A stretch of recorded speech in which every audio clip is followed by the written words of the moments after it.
எதுக்கு நான் என் ஹஸ்பண்ட் போட்டு அடிச்சிட்டு இருக்கேன்னு பாத்தீங்களா? எங்க வெட்டிங் ஆனிவர்சரி முடிஞ்சு 6 மாசம் ஆச்சுங்க.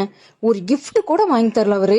ஆனா இவ்ளோ அடிக்கு அப்புறம் ஜி போம்போன்னு சொன்னோன்னே ஒரு gift வாங்கி கொடுத்தாரு பாருங்க. அப்படி என்னதான் கிஃப்ட் பண்ணிருக்காங்கன்னு சொல்லி ரொம்ப ஆர்வமா அந்த கிஃப்ட் ஓபன் பண்ணி பார்த்தேங்க. அது ஓபன் பண்ணி பார்த்ததுக்கு அப்புறம் தான் தெரிஞ்சதுங்க, நாங்க 2 பேரும் சேர்ந்து எடுத்த ஃப்ரேம் ரொம்பவுமே அழகா இருந்துச்சுங்க.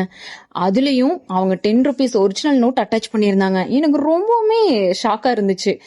சரி எதுக்குடா இதை அட்டாச் பண்ணிருக்காங்கன்னு சொல்லி பார்த்து கேட்டதுக்கு அப்புறம் தான் தெரிஞ்சது, எங்க மேரேஜ் டேட் அதுல பிக்ஸ் பண்ணிருக்காங்கிறது எனக்கு தெரிஞ்சதுங்க. அது ரொம்பவுமே எனக்கு பிடிச்சிருந்துச்சு. ரொம்ப சந்தோஷமா ஃபீல் பண்ணேங்க. மேரேஜ் டேட் மட்டும் பண்ணி தரது இல்லைங்க, ஸ்பெஷல் டேட் எதுவா இருந்தாலும் ஒரிஜினல் நோட்ல உங்களுக்கு பண்ணி கொடுத்துட்டு இருக்காங்க. உங்களுக்கும் இந்த மாதிரி பொக்கிஷமான கிஃப்ட் வேணும்னா உடனே கீழே தெரியற நம்பர் கால் பண்ணி ஆர்டர் பிளேஸ் பண்ணிக்கோங்க. Bye bye bye bye bye bye.